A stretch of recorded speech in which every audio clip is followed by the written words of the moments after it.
여러분, 봄을 기다리고 계십니까? 여러분, 봄이 오기를 원하십니까? 봄이 오기를 원한다는 것은 햇볕이 더욱더 따뜻해지기를 원하는 것입니다. 봄빛에 바로 생명이 자라는 것을 방해하는 모든 장애물이 제거가 되죠. 그래서 추위와 얼음과 그 모든 것들이 제거가 되고 모든 생명들이 이제 자유를 얻어서 마음대로 성장할 수 있게 되는 것이 바로 봄입니다. 그래서 이 봄빛은, 봄의 태양빛은 바로 생명의 능력을 주고 생명의 자유를 주는 것입니다. 여러분, 인생의 봄을 원하십니까? 인생의 봄 같은 날들을 원하십니까? 그러면은 우리가 믿음으로 하나님의 빛 가운데로 나아가면 됩니다. 근데 문제는 우리가 이 하나님의 빛 가운데 제대로 잘 나아가지 못하고 있다는 거죠. 하나님의 빛이 안 비치는 것이 아니라 우리가 믿음이 적어서 하나님의 빛 가운데 우리 자신을 노출시키지 않고 오히려 하나님을 피해서 숨기 때문에 문제가 생깁니다. 내가 뭐 주일날 교회도 나오고 예배도 드리는데 내가 무슨 하나님께 내 자신을 숨기느냐 이렇게 생각할 수 있지만 뭐 주일날 예배 드리는 것은 하나의 이 중요한 대표적인 주님 앞에 나오는 것이죠. 그런데 그것과 함께 우리가 예배 드리는 믿음으로 우리가 매일매일 주님 앞에 우리 주님의 빛 가운데 우리 자신이 나아가야 됩니다. 그러면은 하나님의 빛 가운데 나가기만 하면은 그래서 다른 말로 하면 그게 이제 믿음이죠. 그렇게 믿기만 하면은 하나님의 빛을 받아서 내가 내 인생에 봄이 오고 내 인생에 정말 따뜻한 하나님의 사랑의 기쁨으로 충만케 되고 그것은 단순한 감정적인 기쁨이 아니라 실제로 생명이 자라게 하는 것처럼 내가 정말 삶의 힘을 얻어서 그저 뭐 이 땅에서 조금 뭐 잘 먹고 잘 사는 정도가 아니라 죄와 사망의 권세를 이길 수 있는 능력을 얻어서 하나님 나라 천국을 내 마음속에 또 내 삶 가운데 한 걸음 더 나가서 다른 사람들의 또 삶에서도 그런 것들을 이루어갈 수 있는 그런 능력을 얻을 수 있게 됩니다. 그런데 왜 우리가 정말 그것을 위해서 내가 주님의 빛 가운데 믿음으로 제대로 나아가지 못하고 있느냐? 그것은 이제 아담과 하와의 경우를 보면은 그 원인을 발견할 수가 있죠.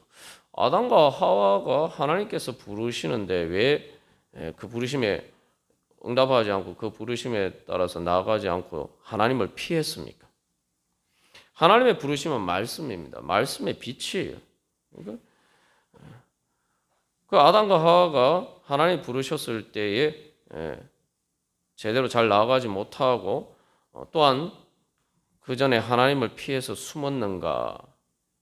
하나님의 부르심, 하나님의 말씀, 하나님의 빛을 심판의 시선으로 바라봤기 때문이에요. 심판이 뭡니까? 책임을 묻는 거죠. 예를 들면 우리가 재판을 하는 게 뭡니까? 재판을 해서 어떤 피고인에게 책임이 있다고 판정이 되면은 그 피고인에게 책임을 묻죠. 그래서 심판의 결과로 그 피고인은 자기의 죄에 대한 책임을 져야 돼요. 어떻게 책임을 집니까? 구속이 돼요. 감옥에 갇히게 된다 이 말이죠. 우리가 하나님의 빛을 그런 심판의 시선으로 생각하기 때문입니다. 아담과 하와가 그래서 하나님을 피했던 거예요. 근데 여기서 한 가지 깨달아 알아야 되는 것은 하나님의 말씀은 심판의 말씀이긴 합니다. 근데 뭐 요즘 우리 새벽에 데살로니가전서 1장 10절 말씀을 통해서 나눈 것처럼 하나님의 진노에 대해서 자세하게 나누는데 하나님의 심판은 죄를 심판하시는 거예요. 사망의 권세를 심판하시는 겁니다. 그리고 그 죄와 사망의 종로로 타는 그 죄와 사망의 권세에 얽매여 있는 우리들을 해방시켜 주시기 위해서 죄와 사망의 권세를 심판하는 겁니다. 그러면 우리한테는 좋은 거 아닙니까? 근데 왜 우리가 주님을 피할까요? 내가 의식적으로 피하진 않아요. 근데 본능적으로 나도 모르게 주님을 피합니다. 그래서 신앙생활을 제대로 열심히 못하는 거예요. 그 이유는 뭐냐면은 하나님의 심판의 시선이 죄와 사망의 권세에 대한 것인데 내가 죄와 사망의 권세와 얽혀 있단 말이죠. 그 죄와 사망의 권세와 나를 동일시하기 때문에 내가 그것에 종이 되어 있기 때문에 죄와 사망의 권세와 내 자신이 불가분의 관계에 있단 말이죠. 그러니까 그것이 하나님은 죄와 사망의 권세를 심판하시는 것인데 그리고 거기서 우리를 분리해가지고 죄와 사망의 권세에서 우리를 분리해서 우리를 구원해 주시고자 하시는데 그것이 나를 심판하는 것처럼 느껴진다. 왜냐하면 내가 죄와 사망의 권세에 종이 되어 있기 때문에 그게 내 주인이니까 그것을 내 자신으로 생각하는 거죠. 그래서 하나님께서 그것을 심판하시고 할 때 내 자신을 심판하는 것처럼 느껴진다는 말이죠. 그러니까 우리가 의식적으로 그래서 주님 앞에 안 나가는 건 아닌데 나간다고 하지만 그래서 많은 경우 우리가 그래서 나도 모르게 본능적으로 주님을 빛 가운데 나아가는 것을 피하면서 살 때가 많습니다. 그러나 예수님을 믿는다는 것은 무엇이냐? 예수님을 믿는다는 것은 하나님께서는 예수님의 시선으로 우리를 바라보신다. 이걸 믿는 거예요. 예수님 믿는 게 그걸 믿는 겁니다. 그게 무슨 말이냐 하면 하나님께서는 우리를 보실 때에 우리를 심판하시기 위해서 우리를 보시는 것이 아니라 우리의 죄를 하나님 빛 가운데 다 드러내서 마치 재판정에서 검사가 기소를 하고 신문을 하고 증거를 들이대서 막 우리의 죄 부끄러운 것들을 다 온천하에 드러내서 그래서 우리를 심판하시기 위해서 하는 것이 아니라는 거예요. 하나님은 그러면 어떻게 하시느냐? 하나님의 빛은 바로 자비와 사랑의 빛이라는 것을 믿는 게 예수님을 믿는 거죠. 자비와 사랑의 빛이 뭐냐? 다른 말로 구원의 빛이. 아주 쉽게 얘기하면 이런 겁니다. 심판은 우리에게 책임을 묻는 게 심판이죠. 그러니까 하나님은 우리에게 자비와 사랑의 빛, 구원의 빛 그런 관점에서 우리에게 빛을 비춰주신다는 건 뭐냐면 우리의 책임을 면제해 주시기 위해서 하나님께서는 우리를 부르시는 겁니다. 요즘 수요 예배 때 우리가 레위 강에서 그 자백의 의미에 대해서 나눴는데 아주 쉽게 얘기하면 이런 거예요. 예를 들면 어떤 사람이 채권자가 당신이 나한테 100만 원 빚을 졌으니까 이 빚을 빨리 갚으라고 한단 말이죠. 그 빚을 갚으라고 독촉한단 말이에요. 우리가 하나님 앞에 설 때에 나도 모르게 그렇게 채무자로서 설 때가 많아요. 사실은 그런데 하나님께서 우리를 부르시는 것은 다른 의미입니다. 그러니까 하나님께서 채권자인데 내가 너의 빚을 면제해 줄 테니까 네가 이게 네 빚이라는 걸 인정해라. 그게 뭡니까? 빚을 탕감해 주는 빚이 있잖아요. 채무 증서가 있는데 거기에다가 영수증을 써주는 거예요. 빚을 다 갚았다. 빚을 내가 못 갚는단 말이에요. 그러니까 하나님이 대신 갚아주시는 거예요. 예수님이 대신 갚아주시는 거죠. 그러니까 예수님이 대신 갚아주니까 예수님이 갚아준 거를 중요한 거는 그러니까 예수님이 갚아주신 이 빚이 내 빚이다. 이거를 인정해야 되는 거죠. 그죠?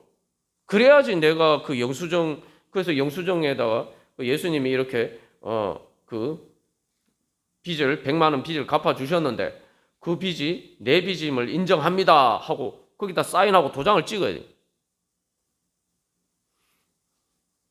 자, 여러분 그런 일이 있으면 여러분 어떻게 하시겠어요? 누가 여러분의 빚이 있는데 내가 당신 빚을 갚아줄 테니까 이게 당신 빚이라는 걸 여기 인정해서 영수증에다 이게 내 빚입니다. 그런데 그래서 이 사람이 갚았습니다. 거기다 사인하라고 얘기하면 여러분 하시겠어요? 안 하시겠어요? 아이고 이게 웬일이냐 하면서 해죠. 기쁘게 가서 아이고 그거 그렇습니다. 그 빚이 제 겁니다. 제가 빚진 거예요. 인정할 거 아닙니까? 그죠? 예. 그게 바로 회개하고 죄를 자백하는 거예요. 그러니까 하나님께서는 야 내가 너 예수님을 통해서 네가 너의 책임을 예수님께서 다 지고 가셨단 말이에요. 그러니까 예수님이 십자가에서 책임지신 것이 그게 다 내 책임이었다. 우리가 그걸 인정하는 게 예수님 믿는 거예요. 그래서 사도 바울이 내가 그리스도와 함께 십자가에 못 박혔다는 게 그런 의미입니다.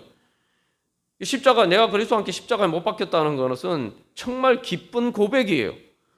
내가 십자가에 못 박혀 내가 모든 죄의 책임을 당해야 되는데 그 책임을 예수님이 대신 갚아 주셨다. 그러니까 나는 빚이 없다. 그러니까 그 내 것이니까 예수님이 가져가셨다. 그렇게 사인하는 거죠. 하나님께서는 그것을 위해서 우리를 불러주신 거예요. 그렇기 때문에 하나님께서 이게 누구의 빚이냐?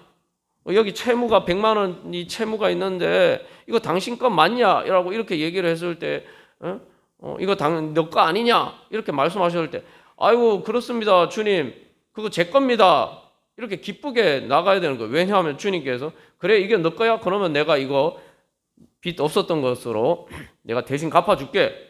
이렇게 갚아주시려고 대신 갚아주시려고 우리를 부르시는 거란 말이에요. 그러니까 이것은 하나님은 심판의 빚이 아니라 빛으로 비치는 게 아니라 우리를 구원해 주시기 위해서 우리의 채무를 면제해 주시기 위해서 우리를 부르시는 거죠. 그러니까 그걸 다른 말로 하면 뭡니까? 그러면은 우리가 그 예수님의 빛 가운데 나가면 우리는 자유를 얻는 거예요. 자유를. 앞에서 심판의 빛이 비추면은 내 죄가 다 재판정에서 다 이렇게 공개가 되면은 그것 때문에 결국 내가 책임을 지고 구속이 되는데 감옥에 구속이 되는데 하나님 앞에 나아가면 예수님의 빛 가운데 나아가면은 나는 오히려 그래서 그 결과로 그래서 하나님께서 판정해 줘. 자, 이제 너는 빚을 다 갚았어. 너는 이제 더 이상 책임이 없어. 하면서 너는 이제 자유야. 하나님께서 자유를 주시는 거예요. 근데 우리가 이 은혜를 잘 알지 못하기 때문에 자꾸 주님 앞에 나아가는 것을 피할 때가 많습니다. 여러분 아주 단순하게 생각하시면 돼요. 내가 예배 자리에 나가고 내가 기도 자리 가운데 나가고 내가 말씀의 빛 가운데 나가고 주님 앞에 주님과 교제하기 위해서 나가는데 그것을 부담스럽게 만들고 그것을 대한 장애물이 있다면 여러분 그거는 내 안에 죄와 사망의 권세가 내가 주님의 빛 가운데 나가지 못하게 만드는 거예요. 빨리 눈치를 채야 돼요. 근데 눈치를 채지 못하고 그것을 내 자신이라고 생각하고 내가 그것을 따라가면 어떻게 됩니까? 나는 계속 거기에 종노릇하며 살 수밖에 없는 거예요. 하나님께서 나를 자유하게 해주시는 그 구원의 은혜, 예수님을 통해서 이미 십자가에서 다 이루신 구원의 은혜를 내가 못 받는 겁니다. 여기서 중요한 건 예수님이 다 이루셨는데 중요한 건 내가 믿음으로 그거 내 겁니다. 예수님이 십자가에서 십자가를 지셨는데 예수님이 십자가에서 당하신 그 모든 고통과 예수님께서 십자가를 통해서 지신 모든 그 책임 제 겁니다. 원래 제 책임입니다. 제 건데 예수님이 제 대신 십자가를 지셨어요.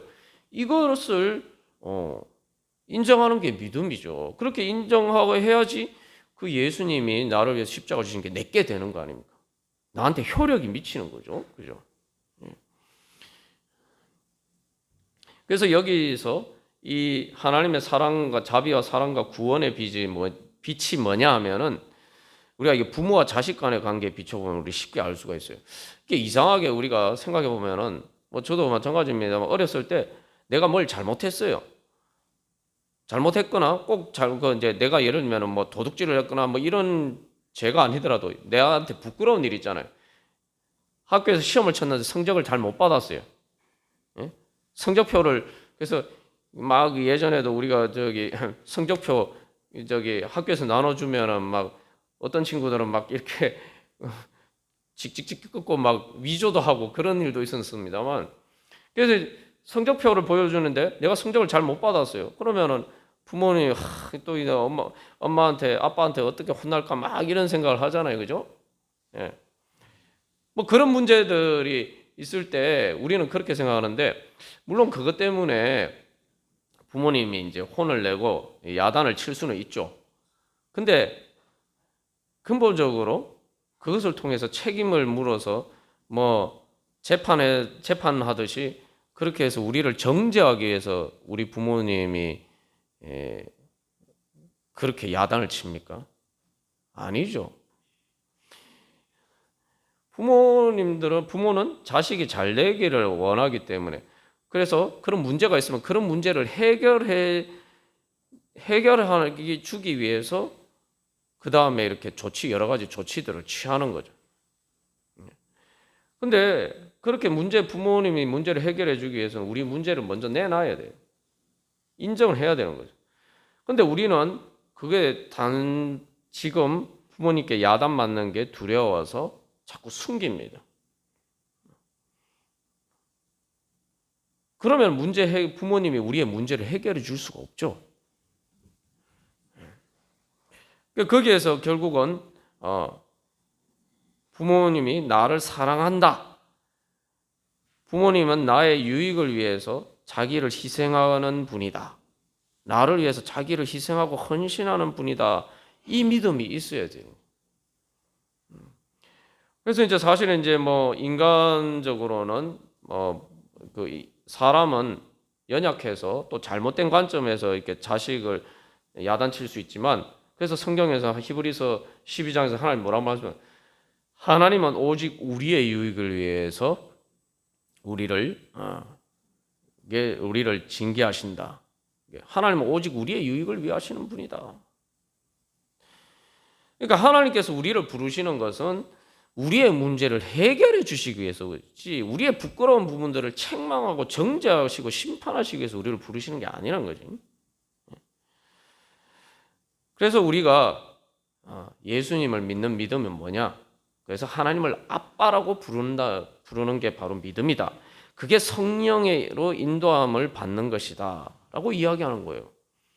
아빠라고, 그냥 아버지도 아니고 아빠라고 부르짖는다라는 건 무슨 의미입니까? 아버지 하면 뭔가 아버지 앞에 내가 뭔가 조심해야 될 것 같고 우리 뭐 한국말 어감상으로 그렇지 않습니까? 뭔가 이렇게 뭐 때로는 뭐 내가 뭐 긴장해야 되는 것처럼 그런 느낌이 들 수 있는데 아빠라고 하면 다르죠. 예. 그러니까 우리가 하나님 앞에서 아빠라고 부르는 아빠는 그래서 엄밀하게 말하면 이제 아빠 엄마죠. 예. 하나님 우리 아빠 엄마와 같으신 분인데 그래서 우리는 완전히 어린애기예요. 어린애기가 자기가 뭐 대소변 문제가 있고 그죠? 그래서 자기 혼자 해결을 못 하잖아요. 그러니까 뭐 기저귀를 차잖아요. 누가 해결해 줍니까? 그러니까 어린아이들을 보면은 어떨 때 보면은 애들을 보면은 아직 그 기저귀 차고 있는 애들을 보면은 어떨 때 보면은 그냥 이제 일반적인 관점에서 보면 상당히 뻔뻔해요. 자기가 지금 대소변 문제 때문에 자기가 사고를 쳐놓고는 그 문제를 자기가 잘못했는데 엄마 아빠 보고 해결해 달라고 막 울고 불고 그러잖아요. 빨리 해결해 달라고 그죠? 어떻게 보면은 뭐 그냥 인간적인 생각으로 보면은 우리가 뭐 그런 생각 잘 안 하지만 그냥 어른의 관점에서 보면 참 뭐 어른이 그렇게 하면 뻔뻔한 거죠. 근데 아이가 그렇게 하면은 엄마 아빠는 어떻게 생각해요? 아이고 빨리 기저귀 갈아줘야 되겠구나. 자기 의무라고 느껴요. 자기 책임이라고 느끼죠. 그게 바로 아빠라고 부르짖는 겁니다. 하나님 앞에 내 문제가 있을 때 그 내 문제를 숨기지 않고 기저귀 갈아주세요. 그래서 불편해서 막 그 우는 아이처럼 자기 문제를 오히려 더 드러내는 거예요. 하나님 앞에서 부르짖고 제 문제가 이렇습니다. 하나님 이 문제 제가 해결 못합니다. 그러니까 하나님이 제 아빠시니까 제 엄마시니까 이거 빨리 기저귀 갈아주세요. 그게 믿음입니다, 여러분. 그렇게 따지면은 결국은 그런 기저귀 차고 있는 애가 엄마 아빠 앞에서 뭘 숨깁니까? 뭘 부끄러워합니까? 오히려 자기가 부끄럽고 자기가 무능력해서 자기가 처리 못하는 문제가 있으면은 오히려 더 울면서, 더 큰 소리로 울면서 엄마 아빠 찾죠. 그죠? 뭐 배가 고파도 마찬가지고. 그러니까 자기가 못하는 문제가 있으면, 자기가 부끄러운 문제가 있으면, 그래서 그런 아기들은 오히려 엄마 아빠를 찾으면서 더 부르짖어요. 그게 믿음입니다. 왜냐하면 엄마 아빠니까. 엄마 아빠 앞에서 뭐 부끄러워요. 그게 성령의 인도하심을 받는 겁니다. 근데 우리는 예수님 믿는다고 하면서도 내 문제가 많음에도 불구하고 하나님 앞에서 부르짖질 않아요. 하나님 앞에 나와서 부르짖지를 않는단 말이죠. 그것은 내 문제, 죄와 사망의 권세가 나를 얽매이고 있는데 그냥 계속 거기에 따라가는 거예요. 그래서 하나님의 빛은 우리의 부족함을 드러내시는데 우리를 심판하시거나 우리의 부족함과 부끄러움을 채워주시기 위해서, 그래서 하나님께서는 그 빛 가운데로 불러주십니다. 그래서 태양빛은, 태양빛 가운데 식물들은 태양빛 가운데 태양빛을 받기를 원하죠. 그죠? 그래서 태양빛은 에너지를 오히려 주는 거예요. 그래서 지난주에 우리가 부끄러움의 문제에 대해서 나왔는데, 부끄러움 자체가 왜 생기느냐? 내가 무능력하고 정말 내가 부족한 일이 있어서 부끄럽다 이렇게 생각하는데, 그러면 아기들은 자기 대소변도 자기 스스로 처리 못하고 밥 먹는 것도 자기 먹고 사는 문제도 자기가 스스로 처리 못하잖아요. 근데 왜 아기들은 엄마 아빠 앞에서 부끄러워하지 않습니까? 그것만 봐도 이 부끄러움의 문제는 단순히 무능력하고 뭐 부족하고 연약해서 부끄러워하는 게 아니라는 걸 알죠. 엄마 아빠와 같은 내 부끄러움을 해결해 줄 수 있는 바로 그러한 사랑 안에 있으면 우리가 부끄럽지 않은 거예요. 그 사랑 안에 있지 않기 때문에 부끄러운 거예요. 다시 말하면 내가 그런 부끄러운 문제들인데 내 부끄러운 문제들을 불쌍히 여겨서 나를 도와주고 나를 사랑해주는, 내가 부끄럽다고 나를 배척하지 않고 너는 왜 그렇게 무능력해? 너는 왜 그것밖에 못해? 뭐 이런 식으로 정죄하거나 심판하지 않고 오히려 그렇기 때문에 더 불쌍히 여겨서 더 품에 안고 나를 사랑으로 그 품에 안아주고, 그래서 오히려 내가 무능력한 나에게 능력을 주고 내가 그런 모름 그 문제들을 처리할 수 있도록 나에게 힘을 주는 그런 사랑 안에 있지 않기 때문에 부끄러운 겁니다. 그러니까 아담과 하와가 바로 그런 하나님의 사랑 안에 있을 때는 괜찮았는데 하나님을 버리고 그래서 하나님을 자기들 스스로 떠났기 때문에 그 하나님의 자비와 사랑의 은혜를 벗어났기 때문에 그래서 부끄러움을 느낀 거예요. 그래서 하나님께서는 그래서 그걸 바로 믿음이라고 하는 거예요. 믿음은 내가 능력이 있는 게 아닙니다. 우리가 구원받는 게 내가 능력이 있어서 구원받는 게 아니, 내가 착한 일을 많이 해서 구원받는 게 아니, 내가 정말 죄인이지만 내가 능력이 없지만 주님께서 나를 불쌍히 여기셔서, 그러니까 내가 능력 없음을 인정하고 내가 죄인임을 인정하고 주님 앞에 나가서 주님 저의 부족함을 채워주시고 저의 문제를 해결해 주십시오. 그렇게 아빠라고 생각하고 하나님을 아빠라고 생각하고 그렇게 주님 앞에 나가는 것이, 그것이 바로 믿음입니다.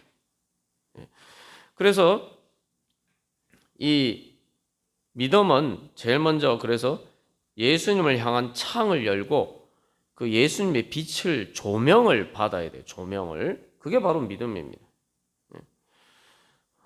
그래서 이 믿음은 예수님을 향한 창을 연다라는 게 뭡니까? 창을 닫아 놓으면 빛이 안 비치죠. 내가 어두워요. 그러나 이 창을 열면은 내가 창을 열기만 하면 돼요. 빛이 안 비치는데 내가 빛을 어디서 뭐 찾아와야 되는 게 아니에요. 내가 뭐 전등을 달고 뭐 전기를 연결하고 이렇게 해야 되는 게 아니에요. 그냥 이미 빛은 하나님의 사랑과 은혜의 빛은 비치고 있습니다. 예수님께서 이미 세상 모든 사람들을 구원하시기 위해서 이미 십자가를 지셨어요. 그렇기 때문에 세상 모든 사람들에게 예수님의 빛이 환하게 비치고 있어요. 지금도. 내가 그 주님을 향해서 내 믿음으로 내 마음의 창을 열고 내 마음의 문만 열면은 하나님의 빛은 나에게 쏟아져 들어오게 되어 있어요. 그러면은 그 예수님의 조명, 그 예수님의 빛 가운데 서게 되면 그 다음에 세상이 이제 예수님이 보시는 대로 보이게 돼요. 이게 아주 중요한 겁니다. 우리가 그 조명을 받으면 이제 빛 가운데 나아가는 거죠. 그러면은 그 빛 가운데 나가는 게 이제 예수님을 바라본다. 뭐냐면은 나를 위해서 십자가를 지시고 부활하신 예수님을 내가 바라보는 거죠. 바라보는 것인데 그렇게 바라보는데 어떻게 바라보냐? 그냥 예수님이 뭐 십자가에 달리고 부활하셨다 이게 아니고 나를 위해서 여기 오늘 갈라디아서 2장 20절에 사도 바울이 나를 사랑하사 나를 위해서 그렇게 바라보는 게 믿음으로 창을 여는 거란 말이죠. 자, 그렇게 열면은 이제 주님의 빛이 환하게 비치면은 세상이 그 빛 가운데 보여요. 여러분, 지금 우리가 모든 사물을 다 보고 있잖아요. 어떻게 봅니까? 이 전등 빛 때문에 그런 거 아니에요. 빛이 비치면 보이는 거예요. 빛에 따라서 보이는 거예요. 그러면 이제 예수님의 빛 가운데서 하나님의 자비와 사랑과 구원의 빛은 바로 다른 말로 하면 예수님의 빛이에요. 예수님의 빛. 그래서 예수님을 우리가 바라보면 예수님의 빛이 우리에게 비칩니다. 그러면은 그게 뭐냐면 예수님이 보시는 대로 보이는 거예요. 그러니까 하나님은 우리를 보실 때 예수님의 안경을 쓰고 보는 거예요. 그러니까 예수님 보시듯이 우리를 봐주시는 거예요. 그게 왜 축복이에요? 그러니까 우리가 하나님의 자녀가 될 수가 있는 거, 우리를 하나님의 아빠라고 부를 수 있는 거죠. 그러니까 로마서 8장에서 너희가 예수 그리스도의 영으로 인도하심을 받는다. 그래서 하나님의 아들이다. 그죠? 뭐예요?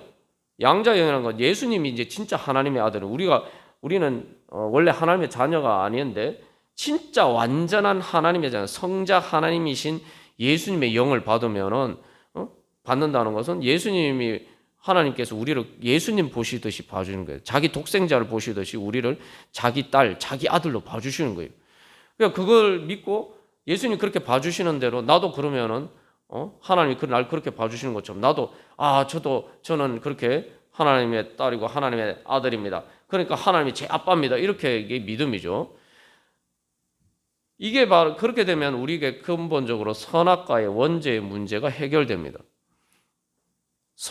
우리가 하나님의 빛을 왜 피하느냐? 나는 그렇게 느끼지 못하지만 내 눈에 어떻게 보이느냐? 하나님의 빛이 자비와 사랑과 은혜의 빛으로 보이지 않고 예수님을 통해서 하나님의 그 선하심이 보이지 않는 거예요. 하나님은 나쁜 하나님으로 보이는 거예요. 어떻게든 나를 구속하고 나를 통제하고 나를 힘들게 만드는 하나님.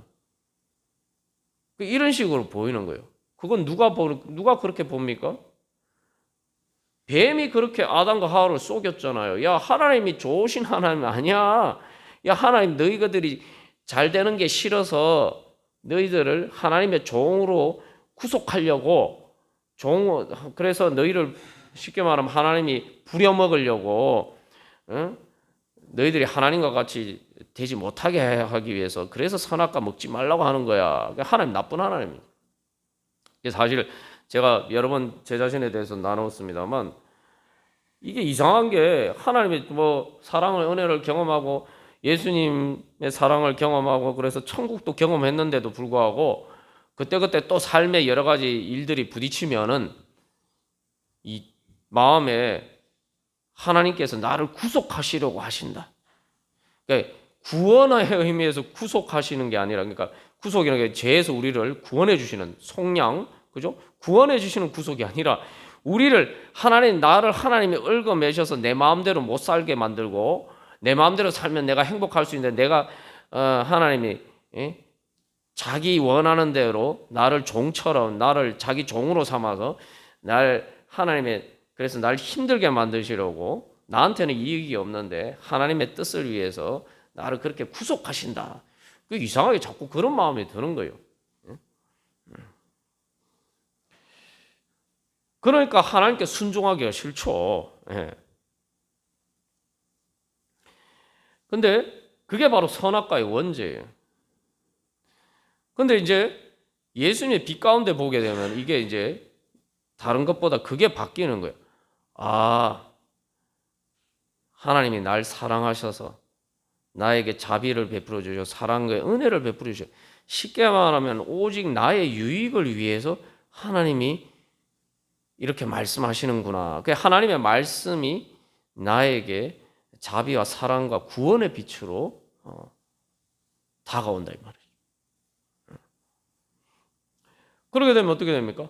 기쁜 마음으로 내가 주님의 빛 가운데 나아가겠죠. 그죠? 그러면은 그렇게 내가 주님의 빛 가운데 나아가게 되면 어떻게 됩니까?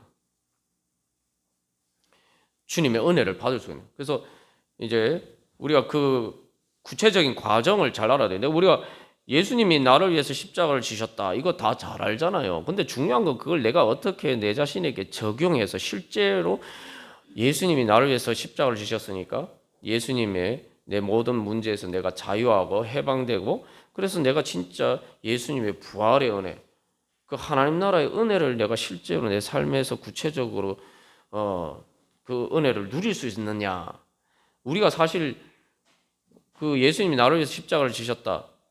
그리고 부활하셨다. 이것을 내 자신에게 적용하는 방법을 우리가 잘 몰라요. 그러다 보니까 자꾸 이렇게 우리가 그 은혜를 제대로 누리지 못하고 살 때가 많습니다.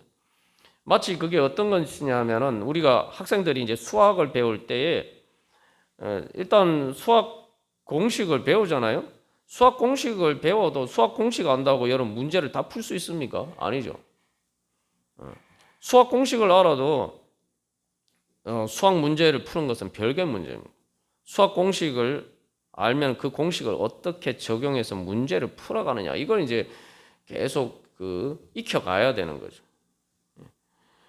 그래서 그 공식을 내 이익을 위해서 내가 시험 잘 치도록 또 뭐 실제로 수학을 우리가 뭐 현대 문명들이 다 수학에 의해서 다 이루어지지 않습니까? 그런 수학들을 잘 적용해가지고 사실 오늘날 과학 문명이 이루어지는 건데 그런 것들을 잘 응용해서 내가 할 수 있도록 그런 것들을 배워야 되는. 그러니까 여러분 수학만 있는 게 그 다음에 수학을 응용하는 게 뭡니까? 물리학이나 뭐 또 이런 데서 응용을 하죠. 그다음에 그 물리학만 가지고 됩니까? 그 물리학을 또 이제 공학에서 응용을 하죠. 응용을 해서 그래서 결국은 그것들을 실제로 이제 실현을 한단 말이에요. 그러니까 우리도 마찬가지예요. 우리가 신앙생활 하는 게 뭐냐? 계속 그걸 배워가는 거예요. 응? 뭐 얘가 예수 믿으면 됐지. 뭐 구원파에서도 예수님이 다 이루셨으니까 나 구원파에서는 회개도 안 하고, 그죠? 회개할 필요 없다 그러고 뭐죠? 열심히 기도할 필요도 없고 구원파에서 그렇게 이야기합니다. 그러니까 우리가 구원파를 보고 그래서 잘못 믿는다 이단이라고 얘기하는데 우리가 구원파처럼 믿지는 않는데 실제로는 구원파처럼 그렇게 살아갈 때가 많아요. 그러니까 하나님 예수님이 다 이루셨는데 중요한 건 예수님이 이루신 것을 내 것으로 만드는 게 믿음이라는 말이죠. 그 믿음은 그러면은 수학에 제가 적용을 하니까 비유를 들으니까 아유 수학이 얼마나 어려운데 사실 수학 어렵죠. 수학 어려운 것처럼 그렇게 어렵다고 생각하면 안 됩니다. 예수님의 십자가를 나에게 적용한 건 믿음인데 수학을 잘 풀려면 능력이 있어야 돼요. 믿음의 문제가 아닙니다. 내가 수학 문제 잘 풀 줄로 믿습니다 한다고 수학 문제 잘 풀리는 게 아니잖아요. 근데 예수님의 은혜를 내가 받아서 나에게 적용하는 것은 믿음이에요. 여러분, 믿음은 어려운 게 아닙니다. 자꾸 사람들이 나는 믿음이 적어서 믿음이 약해. 그거 다 핑계고 변명입니다. 그냥 안 믿는 거예요. 내가 믿음이 적다는 것은 믿음이 적다는 게 뭡니까? 그만큼 안 믿는 거예요. 그냥 안 믿는 것을 마치 내가 능력이 없어서 어쩔 수 없는 것처럼 자기 변명하고 합리화할 때 아유 나는 믿음이 약해. 믿음이 약하다는 거는 맞죠. 그런데 믿음이 약하면 이거는 내가 능력이 없어서 그런 게 아니라 내가 그만큼 주님을 내가 완악해서 내가 주님을 제대로 믿고 있지 않는다. 그거를 인정해야 되는 거죠. 그래서 앞에서 예를 들었잖아요. 아니 갓난아이가 자기가 기저귀 못 갈잖아요. 자기 대소변 문제 처리 못 하잖아요. 그 애가 하는 건 뭐야? 우는 거. 엄마한테 자기 불편함을 이야기하는 거. 그게 믿음입니다. 신앙생활이 다 그거예요. 기도가 뭡니까? 그런 거 아닙니까? 말씀 보는 게 다 그런 거예요. 예배 드리는 게 그런 거예요. 그런데 자꾸 어렵다 그래요. 뭐가 어렵습니까? 갓난애기들도 하는 거를 왜 우리가 못합니까? 못하는 게 아니고 안 하는 겁니다. 왜냐? 믿지 못하기 때문에. 그 왜 믿지 못하느냐? 내가 죄와 사망의 권세에서 그만큼 얽매여서 아직도 선악과에 중독이 되어서 하나님의 자비와 사랑과 은혜와 구원의 빛을 빛 가운데 나가지 않고 그것을 믿지 못하고 자꾸 하나님을 피하는 거예요. 그래서 보면은 여러분 예수 전도할 때도 그렇잖아요. 전도하면 자꾸 사람들이 피하잖아요. 그죠? 전도할 때만 사람들이 피하는 거 아닙니다. 제가 뭔가 이렇게 다 하나님이 축복을 받으라고 그 은혜 받으라고 제가 뭔가 얘기하려고 하면은 또 교회 다니는 사람들도 막 피해요.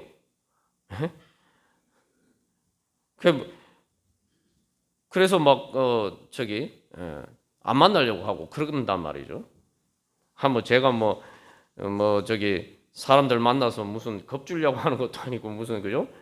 하나님이 이렇게 말씀하니까 이런 문제 이렇게 해결해서 이렇게 믿음으로 순종해서 하나님 은혜 받으시고 그 얘기하려고 하는데 사람들이 다 이렇게 별로 안 좋아하더라고요.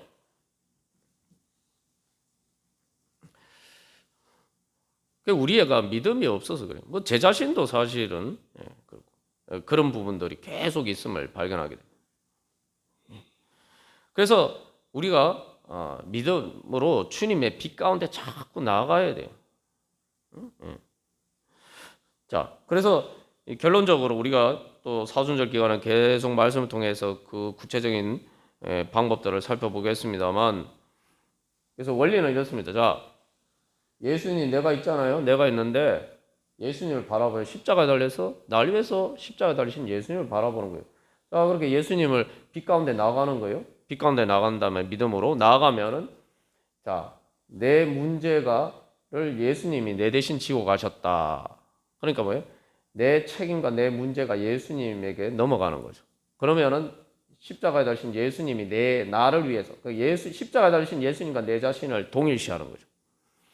그게 내가 그리스도와 함께 십자가에 못 박혔네. 자, 그렇게 하면 어떤 일이 생기느냐? 예수님이 아까 제가 예를 들은 거죠. 이 100만 원 채무가 누구 거 당신 거 맞냐?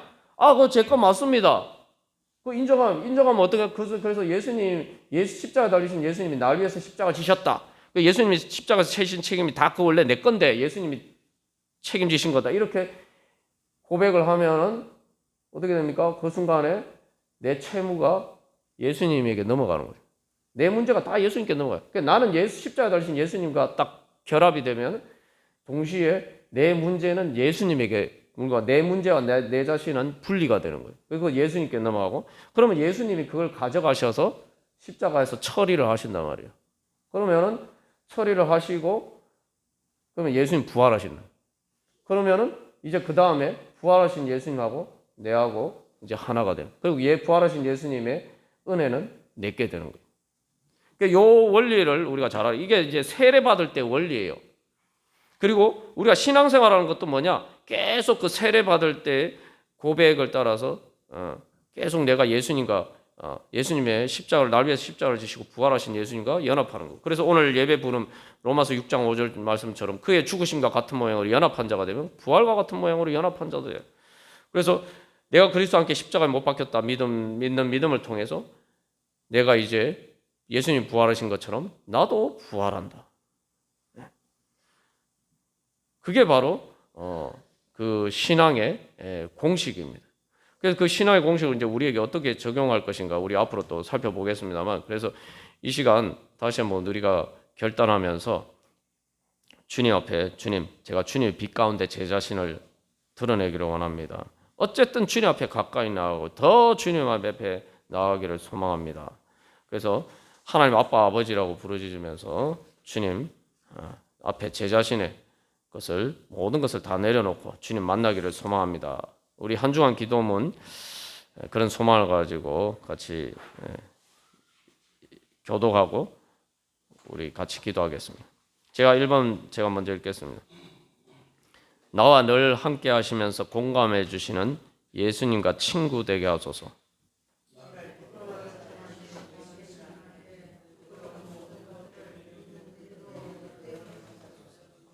부끄러운 것들을 내 자신처럼 붙들지 않고 나와 분리하여 더러운 옷처럼 벗어버리게 하소서.